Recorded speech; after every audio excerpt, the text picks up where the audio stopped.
Abatwa. Wakomana batabata. Abatwa.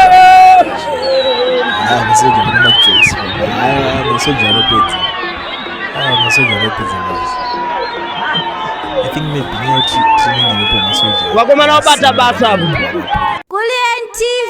Atibatike zvechobu. Muri yeZimbabwe ndadzoka zvekare. Ukaona ndakadai so ndinenge ndakatakura majoka ekare. Ndiri kuuya negood news, iri breaking news zvekare. Mukomana uya anonzi Enmo zvitsva anga anetsa paGuruve Bhinya ranga ranetsa nekuuraya vanhu. Izve so riri kunzi rabatwa. Ndiri kutombopuwa medical treatment because vamushodogora gumbo.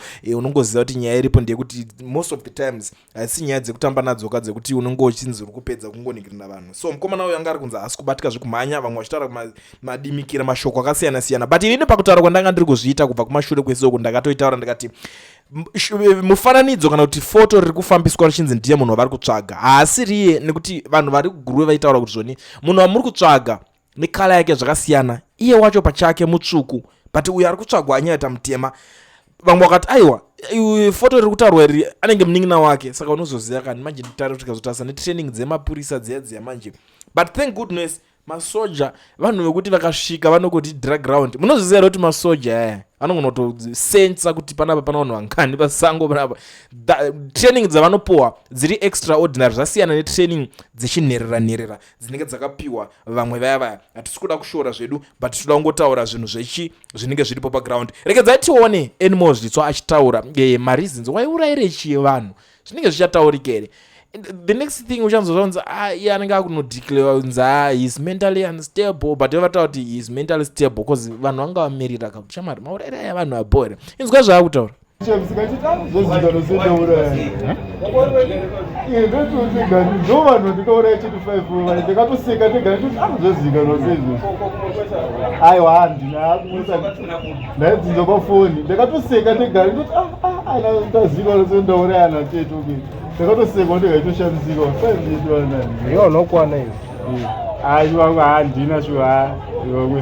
Kokurepa wairepa kaisi kana ndakarepa kama ndakarepa ndakaputirwa ndiziva anokwana izvo but ndinofunga dzanga dziri wezvisidzo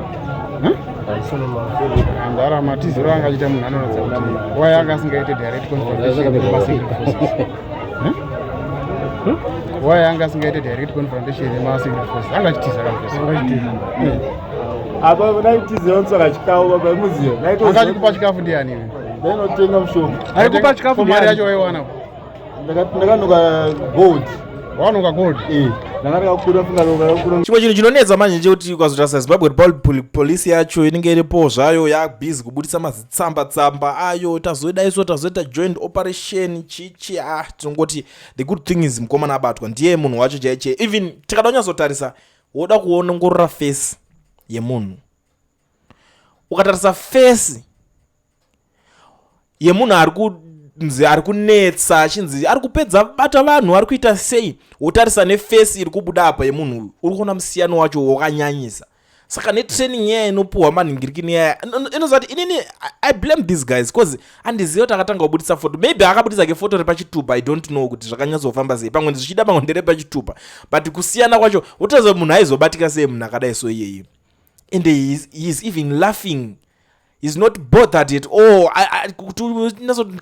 Wangachazviitirechi zvinorwadza vedu tichiona zvinhu zvakadai so zvichiitika, anotanga madrama mashiripiti. But thank goodness kuti 2026 is a different year. Kuna vanhu vakawanda vachabatwa, vanhu vakawanda vekutoti vamwe hamusi kutotarisira kuningirira, ringoriwo gore rekuti rakangovhuririka rakadaro. But there is a certain prophet, I will come back with the video ndichikuratidzai, apinda muGuruve ndobva anamata kuti zviitike. You know me kuti nini handisi munhu wekuti ndinogona kubudika ndakungoti ndakungosimbisa zvakadai so, because that guy vamwe vaitotaura kuti ng'anga dzakatouya dzikati uyu munhu kwayo aritoda kutoti patombonamatwa, vamwe vakati zvoda kuti tinokore tsoka yake since manhano ari kuoneka toigadzira nemunamato, vamwe vakati totora tsoka yacho here toibika mudhiramu toti munhu wese wemuGuruve omwa tsoka yake kuti kana oonekwa kana kuti yopuhwa ikaiswa mudhiramu popuhwa maprofita kana popuhwa mapurisa acho kuti voimwa kuti vamone, because since munhu wacho anzi haasi kuoneka zvekumhanya. Matheories aigadzirwa anga akawandisa guys, honestly speaking, because mazimbabweans tiri vanhu kuti kuti tinokurumidza kupererwa, but that is not the reason why we are here. I'll come back with the video ndichinyatso explainer kuti tionesane kuti zvinhu zvakaita sei zvikunyazofamba sei, minutes nenguva yazobatwa Bhinya nekudidi zvese tichazonyatsogarisana pasi, but for now tingoti this is good news kuti Bhinya raita sei rabatwa. Mushandira pamwe waitika uyu ndaufarira zvisingaiti, ndokuti nyika itinzi nyika ine vanhu toziva kuti tachengetedzeka, pane kuti totambire kunzi kwakati kuri kunetsa munhu 1 vanhu vari kutotya vakutorara vari magroup zvakadaro hazvina kumira mushe, but kune mabhinya vakawanda vari kutsvagwa ikoko because paritodiwa vamwe because uyanga litonzi iyo mamuchizviita muri vangani, because after my investigations akaitika kwazongoona kuti chikwata ichi chiri kuita ubhinya ichi haasi 1 ende vanhu vokuguruve handisi kuziva kuti vapindwa nemweya upi wokuti vakungopinda vachingoningirina vanhu kudai so.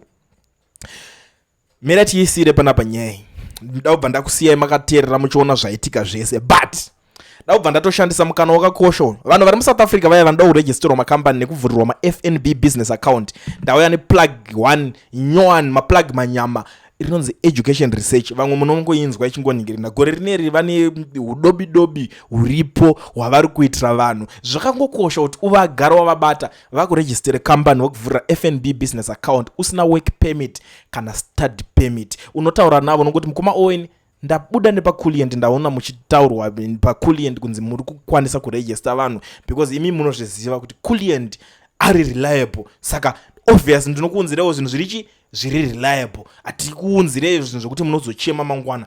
Tinongoya nevanhu vekuti vanokwanisa kukubatsirai vari kwavari ikoko iwe uri kwauri. The best thing since usingana need yekutravela kuenda kwavari, just contact them panhamba dziri kubuda paskrini dzandakuisira idzo wogara wabatsirikana navo.